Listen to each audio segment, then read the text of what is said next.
Hello guys, can you listen to me? You? Yes, mister. Hello, Okay, good morning, Mr. Yes. okay, thank you so much. I just want to say something before starting the class. And it is about I'm not gonna be able to activate my camera today because I am just on a recovery because I just got back from the hospital. So that's why, right? I'm not gonna be able because I'm not maybe in the condition I want, right? So, but the class you're gonna be having it today. Thank you for staying here early in the morning, right? I know you are early people. Thank you for it. That means a lot for me. Let me see. Okay, thank you so much. So, in today's class, we have to study about work stress. It's not gonna be the three topics that you can see maybe on the PPTs that I unloaded the last day. No, right? Are these ones I have already sent to you? This one to the WhatsApp group. It's about water stress, but in this one, you're having some explanation, there's some extra explanation about the ED at the end of the regular verbs, or how to pronounce the ED at the end of the regular verbs correctly. So I have arranged this so you can download it, whatever you want, right? Remember that we have already finished our period number one. So I will be evaluating your exams during the following week, right? I don't promise to check anything this day or tomorrow because um I'm not gonna be able, right? But maybe this coming Wednesday I will be trying to check everything. I have received your score from the lab practices. So remember that I have taken into account for adding you extra points, right? And I hope you have attended. I hope you have stayed there. So this is our topic for today's class is about water stress. Sorry for this topic. I didn't check it very well the last day. That's why I got this mistake. But it's only about water stress, okay? It's just about water stress, not intonation, not rhythm. Um, Further, we're gonna be working on intonation and rhythm, but today, in today's lesson, we have to focus only in stress, water stress. So remember this, right? Don't forget about this because in some future classes, we have to continue studying about symbols and phonetics, phonetic sounds, right? I mean, phonetic symbol sounds, but not today. But you have to keep this in your mind, right? This is something very general but meaningful for this subject. So this is our learning competency. It says at the end of the lessons, because it says lesson because we are having three, right? Three lessons in just one topic, right? But these are the three lessons: intonation, stress, and rhythm.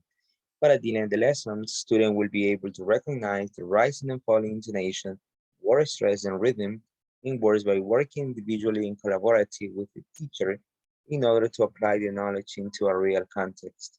So that the main point, right, that you can be able to apply everything in a real context. Um, and I know that you are trying. I could see during your sessions, right, during your classes or the tests you take that you are trying. And I know that some of you are very hard working people and are trying to do their best, right, in everything, in every activity. I have noticed this, and I am very proud of you, right, because you are trying it. And I hope that the rest of you can do it. The last day I was talking with one of you, right? And I asked, not because I want to, can I say this? I want to hurt someone right now.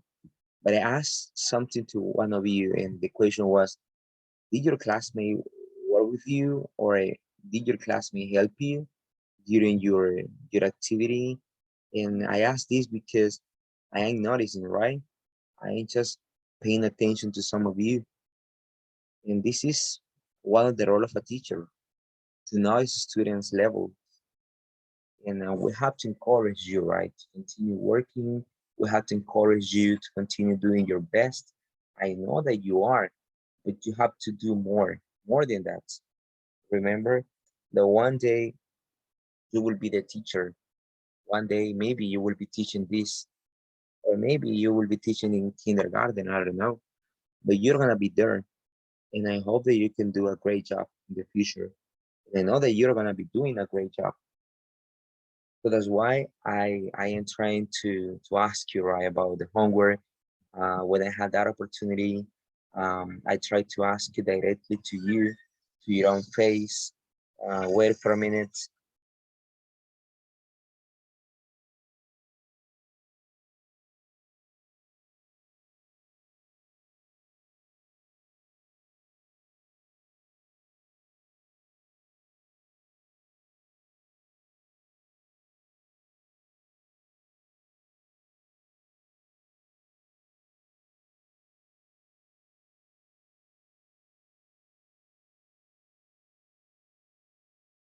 Okay, that's why I asked you, right, about this part.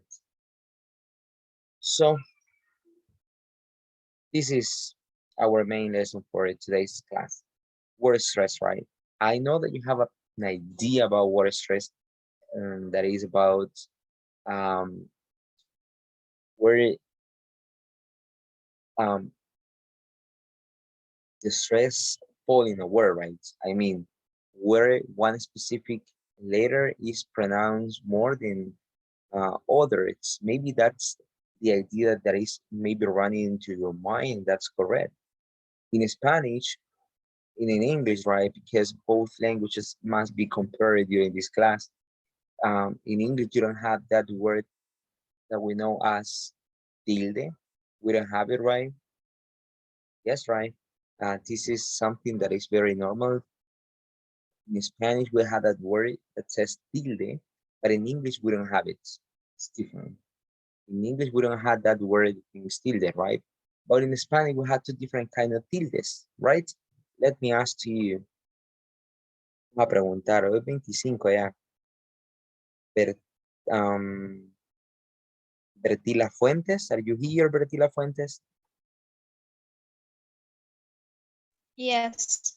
Bertila, can you please let me know the two kind of tildes that we have in Spanish?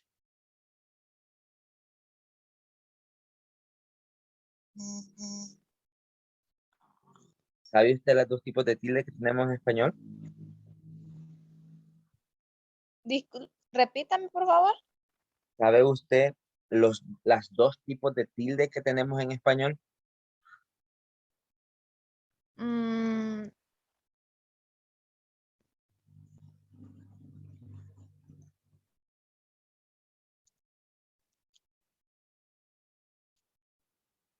No? Don't worry. If you don't know it, don't worry. no sé si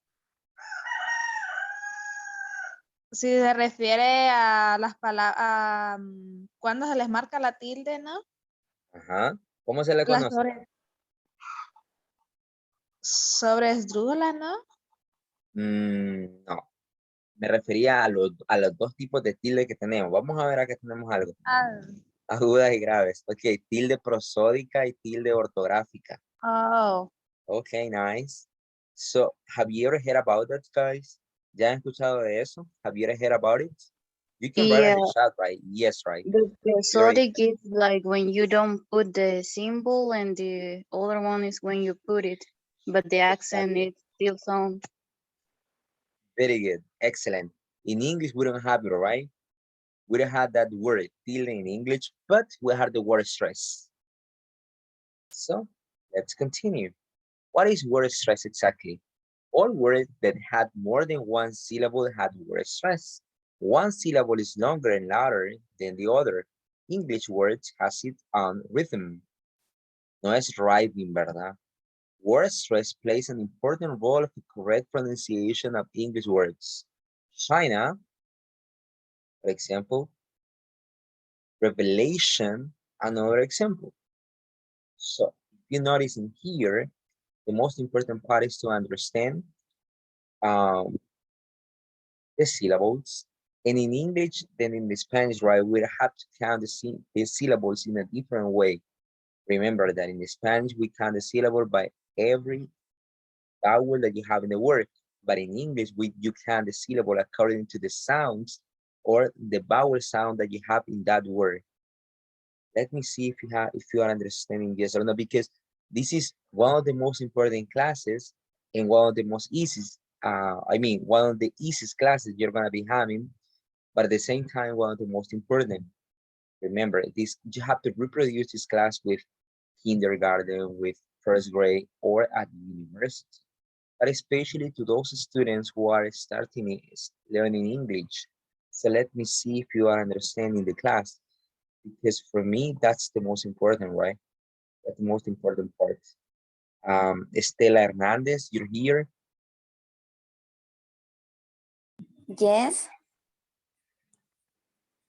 Estela, for you, what is the difference between Spanish syllables and English syllables?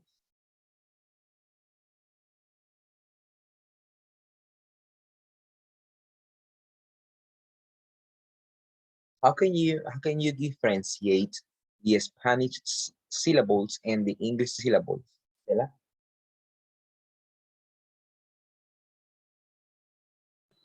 Maybe that in Spanish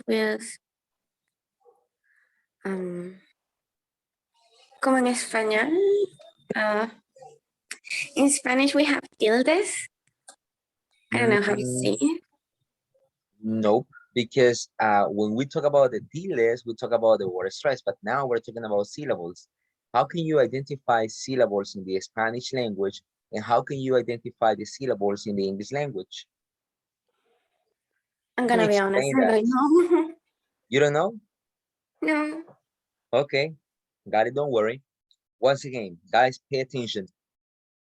In Spanish, we count the vowels to understand the syllables that we have in a word. But in English, we count we count the vowel sounds, which is very different than just to count the vowel in a word. Nuevamente, en español contamos el número de vocales que tenemos en una palabra y determinamos el número de sílabas. Pero en inglés contamos el número de sonidos vocálicos para determinar el número de sílabas que tenemos. ¿Comprenden eso? Es muy diferente contar vocal por vocal que contar sonido vocálico por sonido vocálico. For example, if I asked you in the first word, China, how many syllables we have there? You have to say two, right? China. Got it? In revelation or slender or revelation, you have to count every vowel sound, not every vowel sound, which is very different. You got it? And you have already studied the symbols, you have already studied the sounds. That's why here it says that one syllable is longer than and louder than the other. Remember, when we talk about syllable, we talk about in English, right? We talk about vowel sounds. We have to count the vowel sound. We don't have to count the vowels instead. No contamos en inglés las vocales, contamos los sonidos vocálicos. Ojo con eso. So continue. How to pronounce the word stressed. When a syllable is stressed, it is pronounced longer in duration, higher in pitch, and louder in volume. Ojo con esto, ¿verdad? ¿Cómo se pronuncia una sílaba? ¿Cómo saber eso? Let me see. It's different because in English, we pay attention to the APA in order to know how many syllables and sounds our word has. But in Spanish, we focus on the combination of vowel. Exactly. Thank you for that answer. You're right. Okay, nice. It's true, right?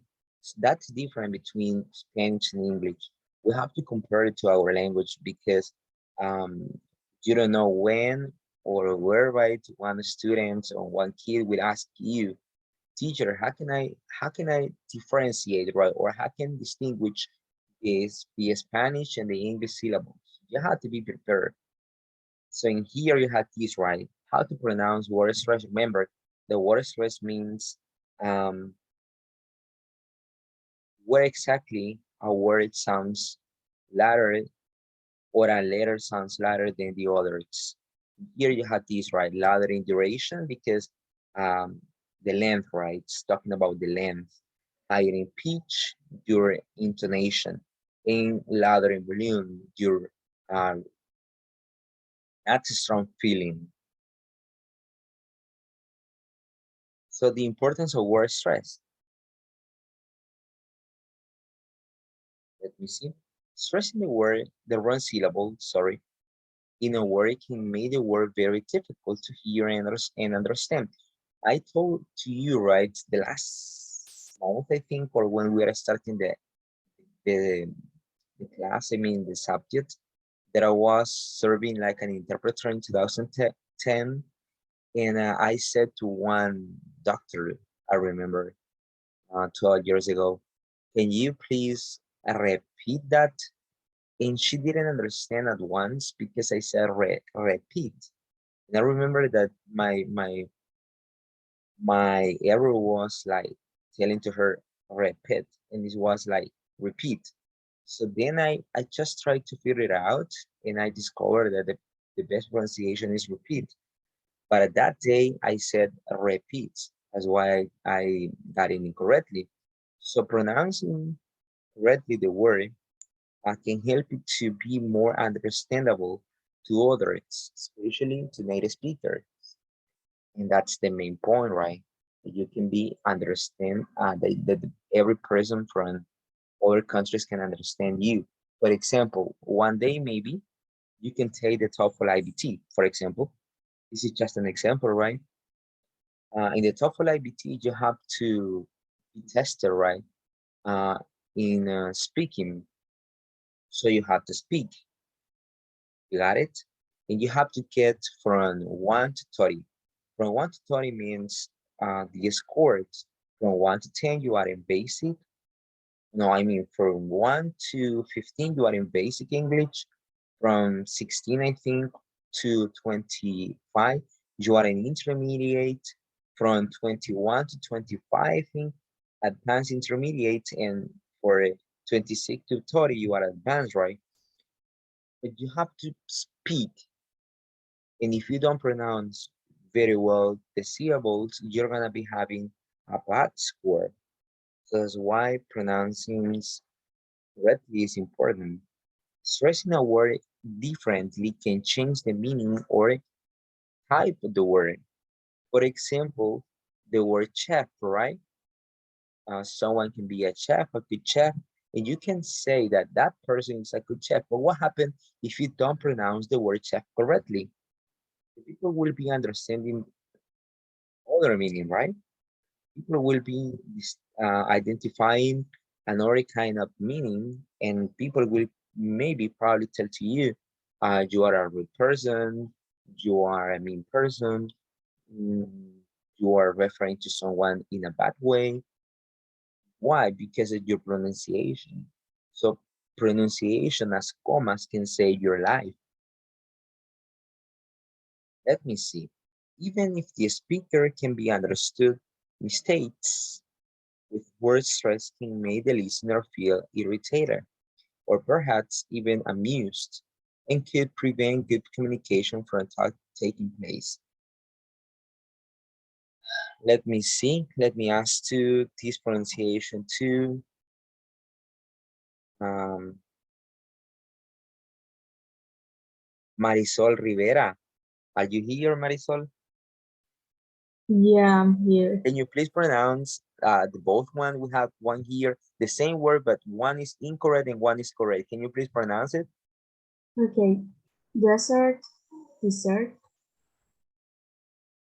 Excellent. Very good. So in here, the first one, she said desert, right? But in the second one, you said dessert. Very good. So remember, pronunciation as commas can save your life. And as in here in the third concept says that the listener can feel irritated if you don't pronounce very well, right? Especially when you're talking with an academic person, right? Or with your teachers, not with me, right? Because I'm an easygoing person and I can understand and I can help you. But sometimes we're talking with native speakers who are very academic, right? Especially when you are in workshops or in some, I don't know, in some important events, and you don't pronounce well, the speaker or the listener can feel very uncomfortable with you, right? And this person cannot continue talking to you. This has happened to me. This is something that maybe has happened to anyone who is learning English. So that's why we have to push ourselves to improve. The importance of word stress. Mistakes in word stress are a common cause of misunderstanding in English. Stressing a word differently can change the meaning or a type of the word. Let me see. Let me do something. Okay, wait a minute. Okay. Stressing a word differently can change the meaning or a type of the word. As your class may have already read this, right? Can change everything. So as you can see, the last part of the first search is stress, while the last part of the second isn't stress. Even if the speaker can be understood, mistakes with word stress can make the listener feel irritated. Some other words: present, present, hot dog, peel, to peel. So in here you can find that you have to pronounce well, right? You have to understand where to do that, where to do the word stress correctly.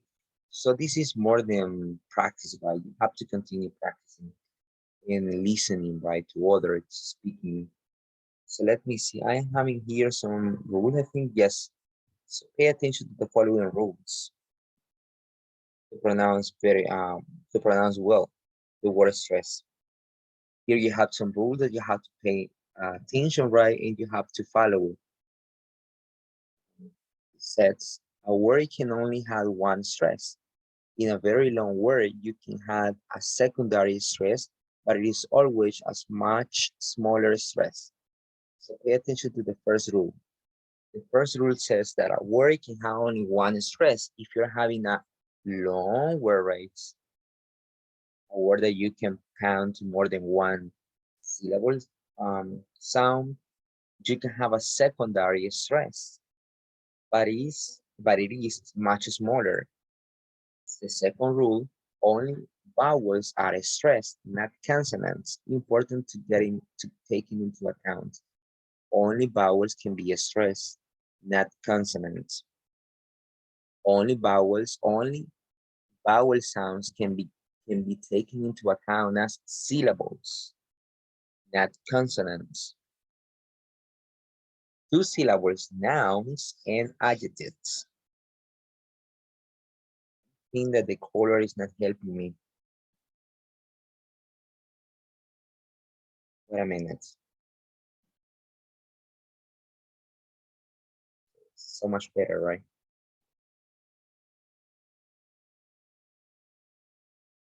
Okay. Here you had these two syllables, nouns and adjectives. Most two syllable nouns and adjectives, the first syllable takes on the stress. Samples, cartoon, colorful, and rainy.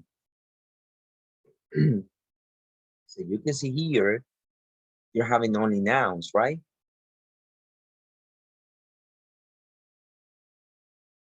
¿Le entienden a esto? ¿Le entienden a esta primera regla? Can you understand this rule? If you're having a noun or an adjective, the word stress must be at the beginning of the word. ¿Entendieron a eso? I guess it's easy, right? Okay, once again, if you have a noun here or an adjective, the word stress must be here at the beginning of the word. That's it. Yes, right? It's easy. Excellent. Okay. What about this one? Verbs and prepositions. You're having it at the end. Most two-syllable verbs and prepositions, the stress is on the second syllable. Relax, receive, direct. Or you can say this one like direct or direct. It's okay. Among, aside, between. You got it? So here you had 4 kinds of a part of speech. You're having nouns, adjectives, verbs, and preposition. 40 concepts, a part of speech, right? In this first one, nouns and adjectives, the word stress must be in the first syllable. But in this one, the word stress must be in the second syllable if you're using verbs or you want to pronounce verbs and prepositions. I think you are understanding, right? Let me see, let me ask someone else because I have to be very sure that you are understanding. Joanna Gonzalez, are you here?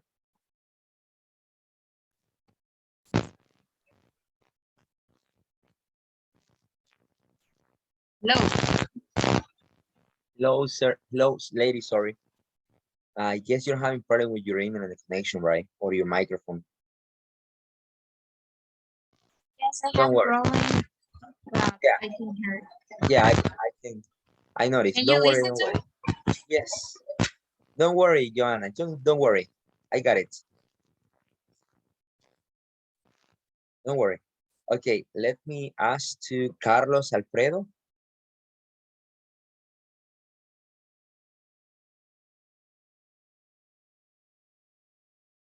Okay, Carlos Alfredo is not here. But at the end, the question is, do you understand, right? And I think you are understanding. If you don't understand something, right, please write on the chat if you cannot speak or just activate your microphone. Here you have nouns and adjectives. The word stress must be in the first syllable. Verbs and preposition, the word stress must be in the second syllable. What about word stress, right, on two-syllable words? About 80% or so of two-syllable words get their stress on the first syllable. There are, of course, exceptions to this rule, but very few nouns and adjectives get stressed on their second syllables. You can see here words ending in consonants and in Y. Rarity, optimal, gradient, and container. As you can see here, you can have the word stress in the first syllable. It says there is a word that ends in a consonant or in a Y, then the first syllable gets stress. Another rule, right, to take into account. Remember, nouns and adjectives, first syllable. Verbs and prepositions, second syllable, the word stress. But if a word ends in a consonant or in Y, you are having the word stress in the first syllable. Another one here, words ending in ER or LY. For words ending with the suffixes ER or OR, LY, the stress is placed on the first syllable. Direct or director, order or orderly, manage or manager. Easy, right? These are just simple rules. Prefixes, usually remember the prefixes mean those letters that you put at the beginning of a word, right? And suffixes means those letters that you put at the end of a word.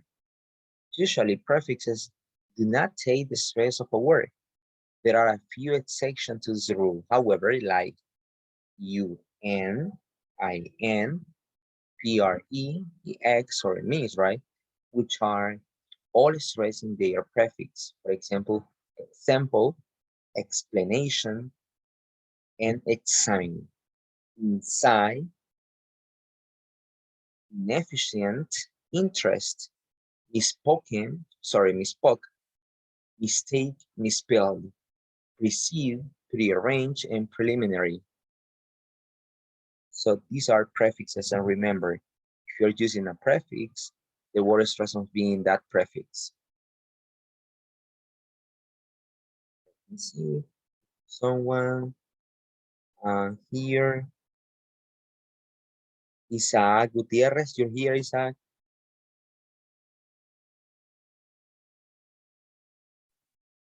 Yes, mister.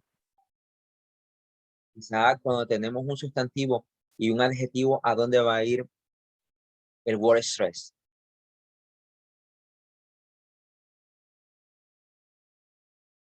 En el sustantivo. Si yo tengo una palabra que es un sustantivo, ¿verdad?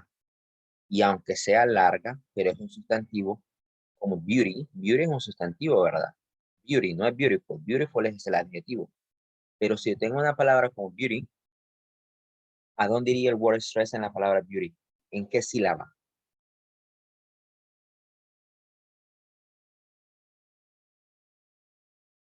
En beauty. Beauty. Ah, pero ¿a dónde? ¿En qué sílaba? ¿En la primera o en la segunda sílaba? En la segunda. No.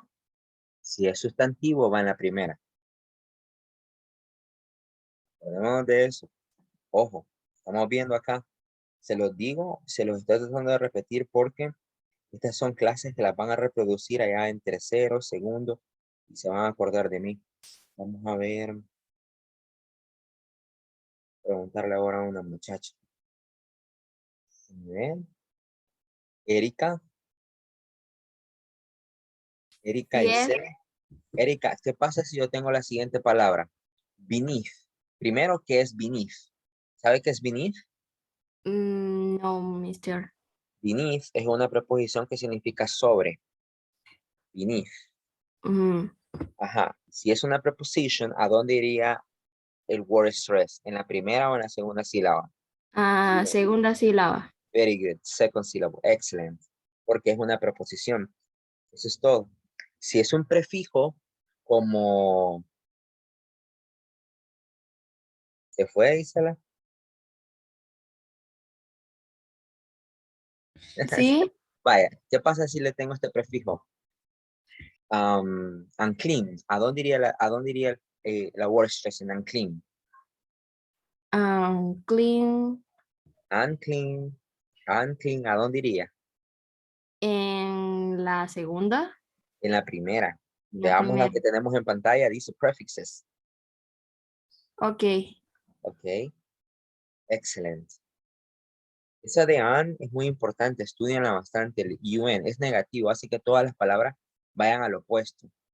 Y sale bastante en el TOEFL. Words having dual role. In the case of words which can be used as either a noun or verb, existe esta probabilidad, ¿verdad? A esto se le conoce como polysemy. Lo vamos a estudiar un poco más adelante. El polysemy is a word that can be having two different kind of meaning, but the same spelling and the same pronunciation. El polysemy es una palabra que tiene la misma pronunciación, el mismo deletreo, pero diferente significado. En este caso, a word can be a verb and a word can be a noun. Una palabra puede ser sustantiva y una palabra puede ser verbo. Aquí tenemos algunos ejemplos. Import and as a noun and import as a verb. Increase and increase. Ojo. Vamos a poner uno más sencillo para que me entiendan bien. Déjenme ver, les voy a buscar uno. O quedémonos con increase. Vamos a preguntar a...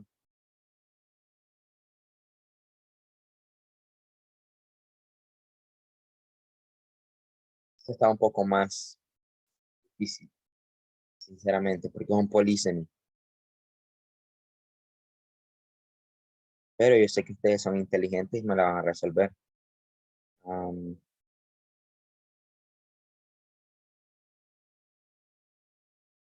Emelsi.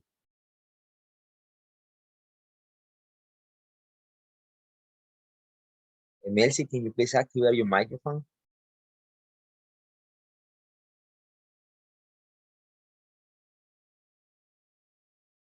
Y aprovecho, ¿verdad? Miren, no he activado mi cámara, no porque no quiera. La universidad nos dice que activemos la cámara, pero ahorita no estoy en la mejor condición. Así que, porque acabo de regresar, ¿verdad? De una operación, por eso es que no les activo la cámara. No vayan a pensar que no la quiero activar, pero la clase se da igual, ¿verdad? Solamente que por hoy me disculpan, me perdonan con la cámara. Let me see. Okay, got it. Okay, Melcy. Vamos a ver a alguien más entonces. Um,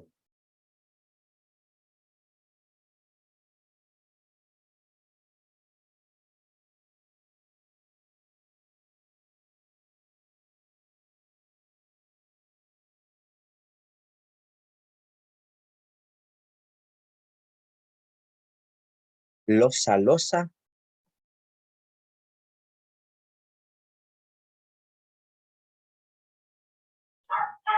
Yes, mister. Vamos a irnos al segundo ejemplo, losa. Increase and increase. Vamos a ver, dice acá, mire, si tenemos una palabra que tiene un significado, perdón, una palabra dual que significa un polysemy, que es una palabra que se escribe igual, se pronuncia igual, pero tiene diferente significado. Eso significa que la palabra puede funcionar como verbo o como un sustantivo. La regla dice que si es un sustantivo, se pronuncia la primera sílaba, y si es un verbo, se pronuncia la segunda. ¿Me puede decir cómo traduciría increase en la primera?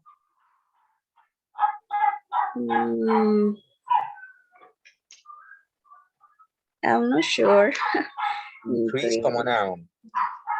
¿Cómo traduciría increase como noun? Porque este es como noun.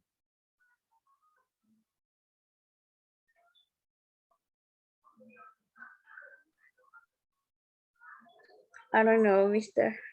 You don't know? Yo Ok. pienso que es la misma palabra, increase. No, no es la Porque- misma palabra.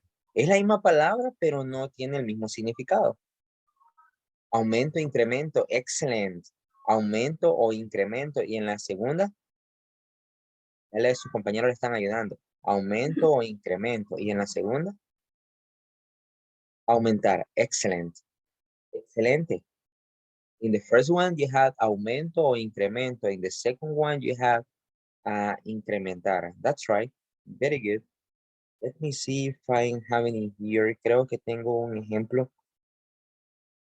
en mi computadora de esto. Permítanme, tal vez se los encuentro. Esto, recuerden que de esto se ve bastante, ¿verdad? Mm,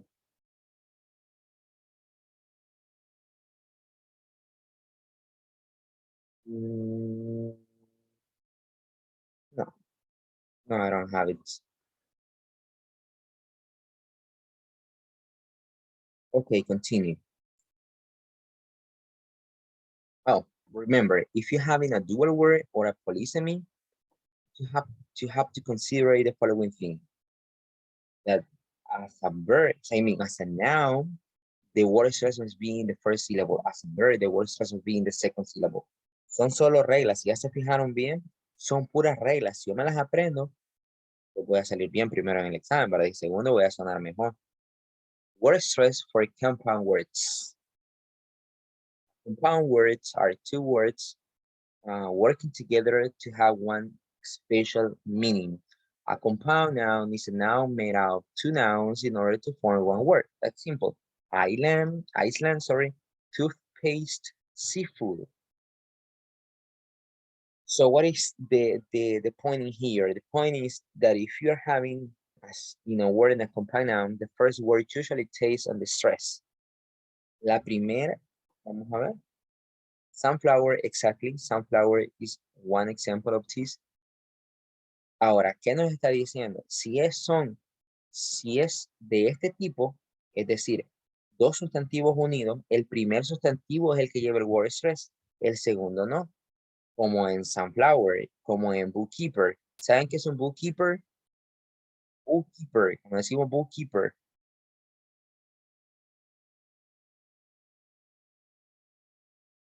Se los dejo aquí. Bookkeeper. Un bookkeeper. Bueno, un bookkeeper es un contador. No solamente un accountant, ¿verdad? Un bookkeeper.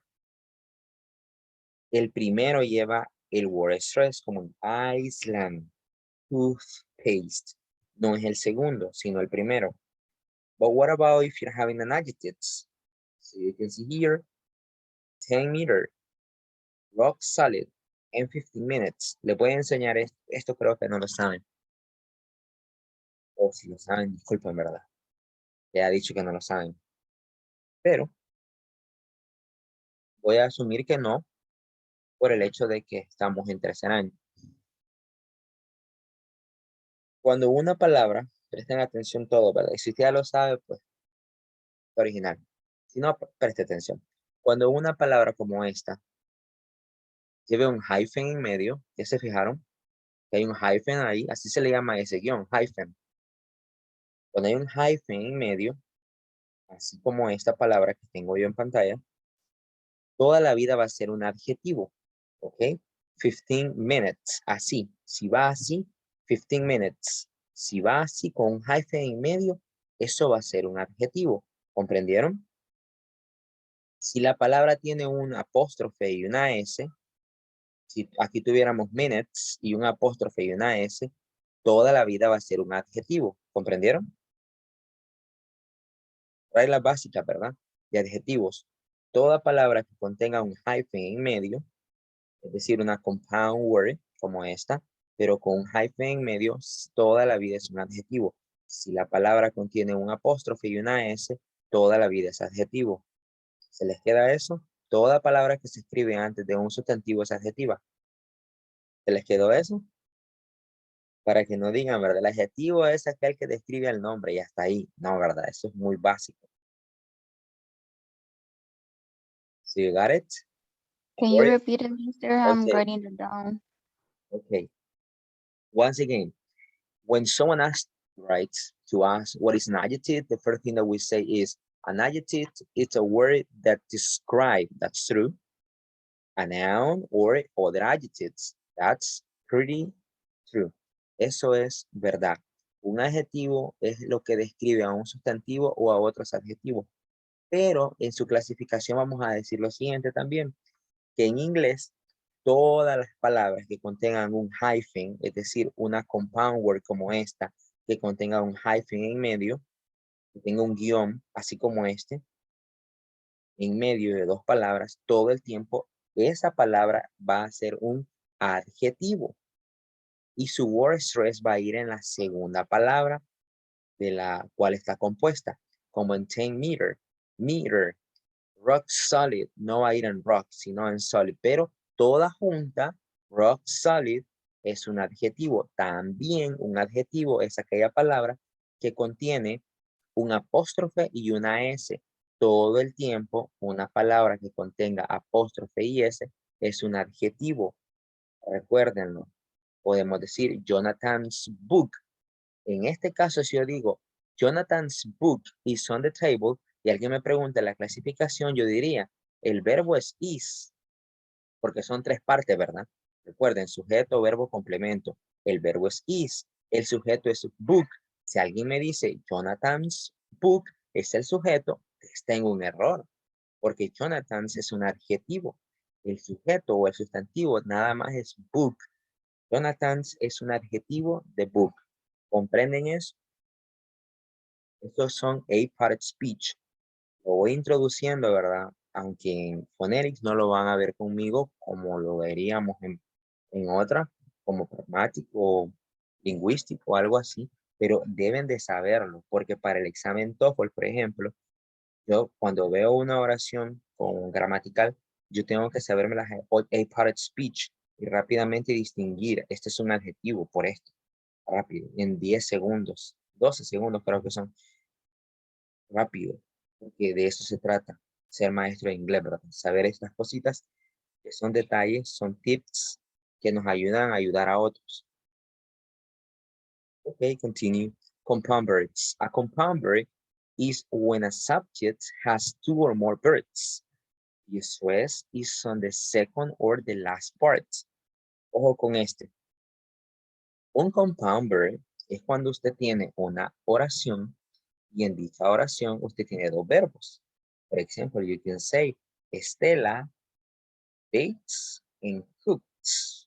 Estela watches and listens. Como los que tenemos acá. Matilda loves bread, but detests water. Sarah baked cookies and ate them up. Dogs love to eat buns and love drinking water. En este caso, el segundo verbo lleva el word stress, no el primero. Eso es todo. Si usted tiene una compound verb, yo sé que son bastantes reglas, ¿verdad? Yo entiendo. Pero vamos a ir despacio y aprendiéndolas. Usted trate de toda la semana de repasarlas. Trate de repasarlas. Ya vieron cómo son mis tests. My tests are not so difficult or impossible to pass, right? They are very easy sometimes. I just try to help you. I just try you to can like enjoy the test. You can say, wow, this test is not so difficult, but it helps me to understand or to review the lessons. That's the most important part, right? That you can learn, that you can enjoy the test, not to be like afraid of the test. Or you can say, well, the teacher wanna kill us, right? Because that's not the purpose.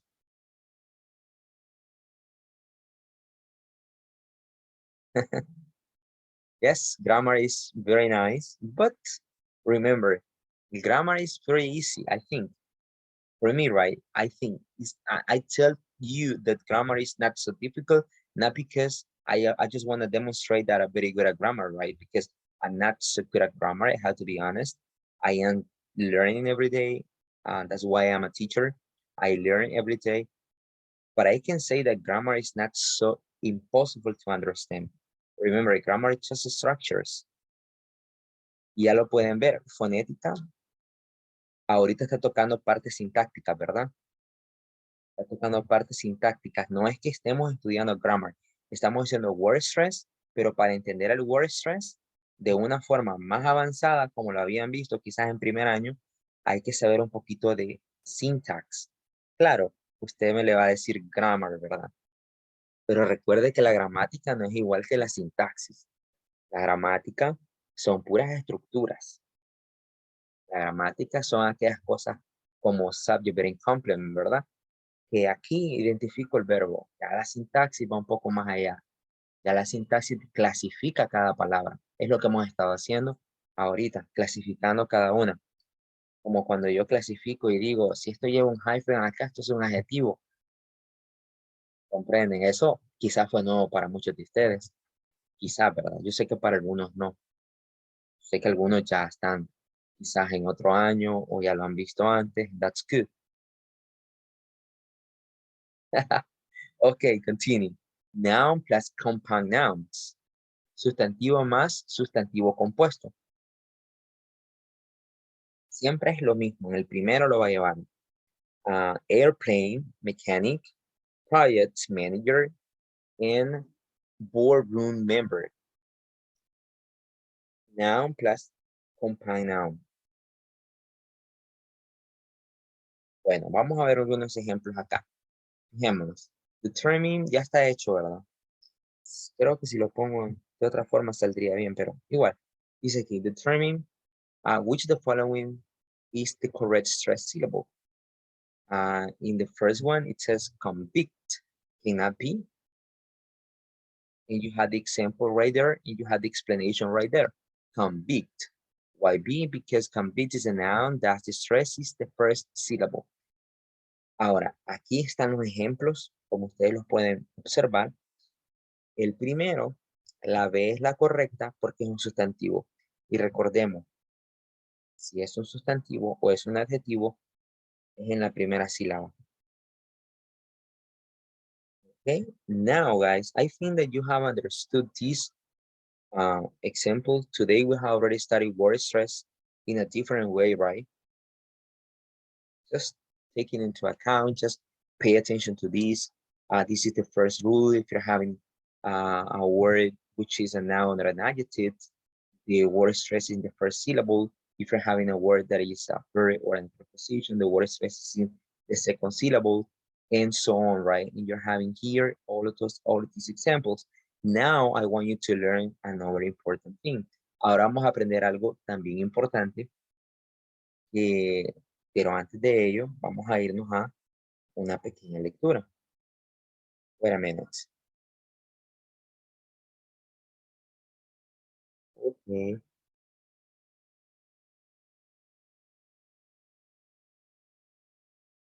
Permítame que se ha caído aquí el link del libro.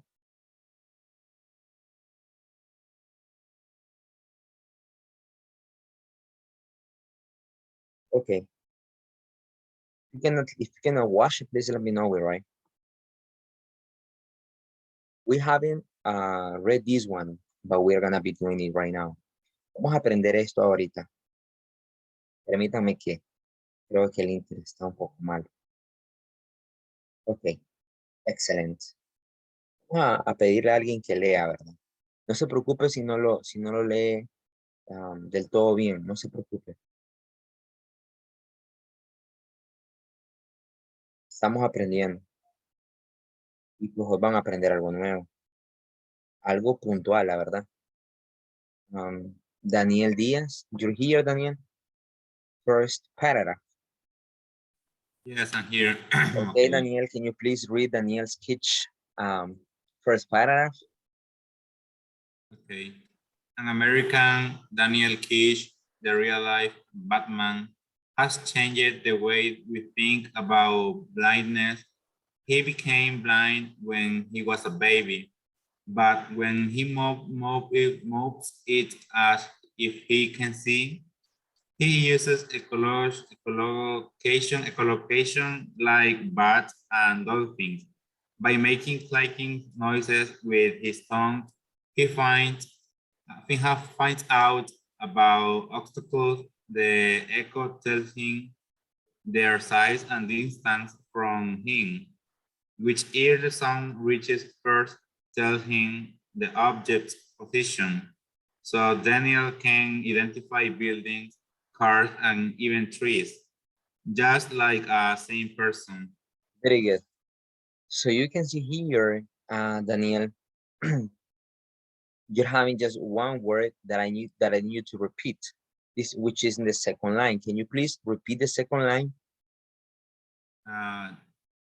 Has changed the way we think. Okay, do you think that it's correct to say change it? I'm not sure. You're not sure, very good. Excellent, now we have to move to this one. This is the one that you read the last day. Wait a minute, this one. I just pay attention to you, not you, Daniel, I mean the whole group the last day. And I noticed some mispronunciation, that's why I brought to you something different. So right now I want you to please pay attention to this and try to do it better in this class. Pay attention. Here you have some important rules to pronounce the ED. Vamos a aprender esto siempre como parte de la word stress. Pronunciation of ED, right? In past simple regular verbs. Vamos a aprender eso. Prestemos atención que solo son 3 reglas simples.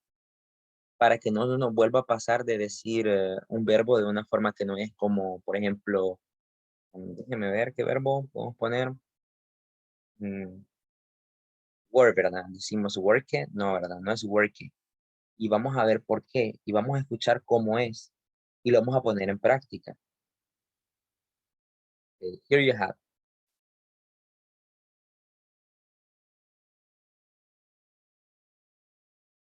Excellent. That's good. Aquí están las 3 pronunciaciones. Prestemos atención y aprendamos, la verdad, aparte de lo que vamos a aprender de la word stress. Esto es para que no nos vuelva a pasar que nos pidan que leamos algo y lo decimos de una forma que no es. There are 3 ways to pronounce ED. Hay 3 formas de pronunciar la ED, ¿verdad? Está t, no es T, sino t. Está, en este caso, id y está d. Son las 3. Ahora, para que suene como t, la palabra debe de terminar en P, F, K, SH, SS, SK, and CH. Para que suene como id, en este caso debe de terminar después de una T o después de una D.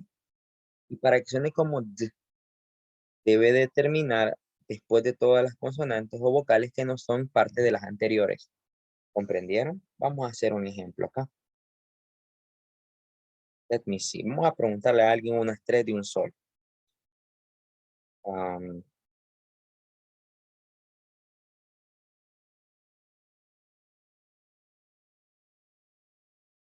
Reina Sofía. Vamos a ver, Reina Sofía. You ready?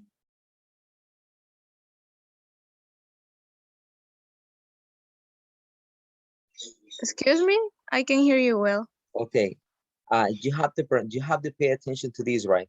Tenemos estas 3 tipos de pronunciaciones como parte del word stress para el pasado simple. Suena como t, id or d cuando terminan en estas vocales. Perdón, cuando terminan en estas letras. Si es Okay. t, para que suene como t, debe terminar la palabra en P, F, K, C, A, S, H, S, S, S, K o C, H. Si la palabra termina en esto, mire bien cómo termina esta palabra. Tenemos acá cocinado, ¿verdad? ¿En qué partiría? ¿En d, en id o en t? Termina en k. Si termina en k, dice que suena como t. ¿En qué partiría? Oh, entonces sería cooked. ¿Cómo? Cooked. Cooked. Excelente. Recuerde, cooked. Ya no vamos a decir cookie, ¿verdad? Sino cooked. Iría ahí, en t. Vamos a seguir. No se vaya. Vamos a hacer 3 de un solo. Si termina acá como en preparado, ¿en qué lado iría? Si tenemos aquí, dice, termina en una E, ¿verdad? Si termina en una E, se vino solo. Sería prepared. Prepared. No sería prepare o prepare, sino prepared. ¿Por qué? Porque la regla dice, en la tercera, que todas aquellas consonantes o vocales que quedan solas, es decir, que quedan al final, van a sonar como D. Si hay una palabra que tiene una vocal al final, como prepare, y solo le agregamos la D, entonces va a sonar D. No va a sonar T, ni ID. Okay, prepared. Let me see. What about this one? Sería arrived. Arrived. Excellent. Arrived. Nice. Now let me see another person. Raquel Isama. You're here, Raquel?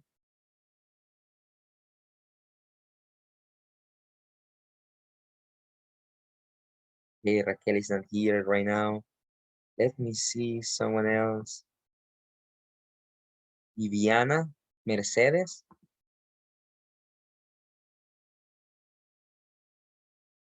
Yes, tell me. Okay. What about this one? How do you pronounce that? T sound. How do you pronounce? Pronúnciala.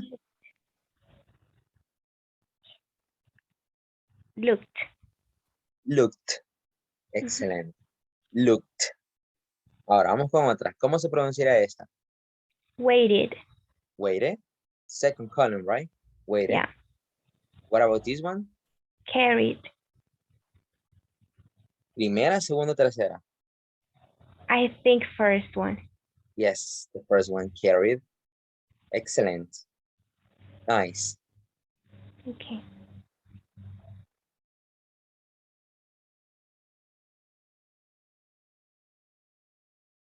Okay.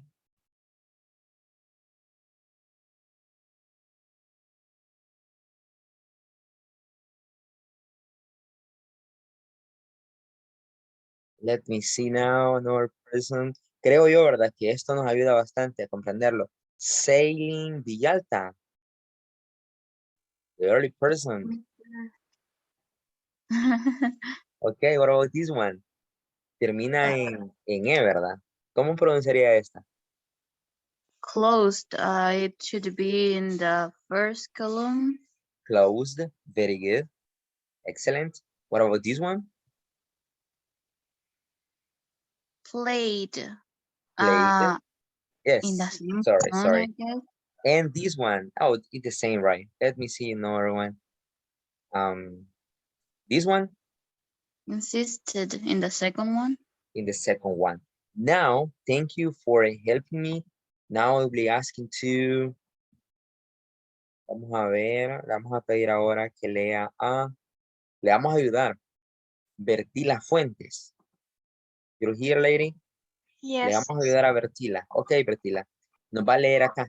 Le vamos a ayudar si se equivoca. A ver, le vamos a recordar cuál es realmente la regla correcta para cada una de ellas si es que se equivoca. Si no, excelente.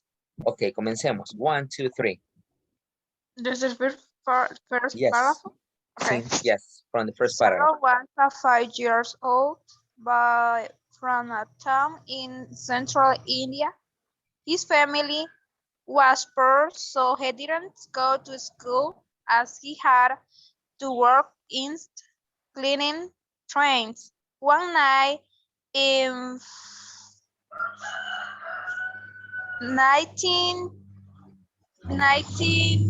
1986, he was working on a train which his older brother Wendell felt very tired. So Wait. When he felt very what? tired. No. ¿Quién le puede ayudar ahí a la compañera? ¿Cómo se diría esa? Cansado. Tired. Tired. Tired. Termina en Okay. E. Si termina en una Tired. vocal, suena como Okay. D. Tired. Tired. Ajá. Tired. So he got off the train, sat down, and fell asleep. Fell asleep. Very good. Continue. Usted lo va a leer todo. La vamos a ir ayudando entre todos. When No se he preocupe. woke up, he rushed back to their train and looked for his brother. Wait. Tranquila. Ahora, la segunda, de apresurado, ¿verdad? ¿Cómo se lee Okay. eso en pasado simple? Rush, ¿cómo se lee en pasado simple? ¿Cómo dijo que se leía? Rushed. Okay, do you agree, guys? ¿Así se lee? Suena With como the presente. T sound at the end, isn't it? Exactly. How do you say it? ¿Cómo sería?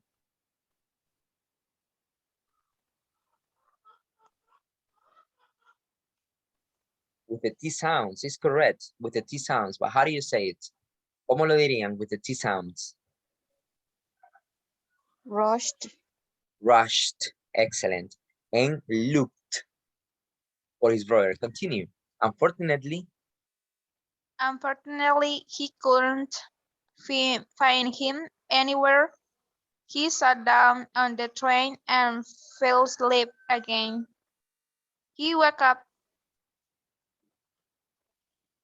14 hours later when the train stopped. when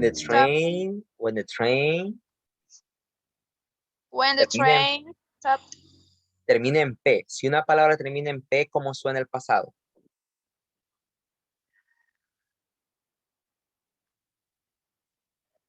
¿Cómo suena? Stopped. Very good. Continue. He heard the roar of a traffic and the train stopped. He heard the roar of the traffic and the train stopped. He heard the roar and the traffic and the train stopped. He heard the roar No, and continue. traffic and This was the sound of, okay, people shouting. people shouting.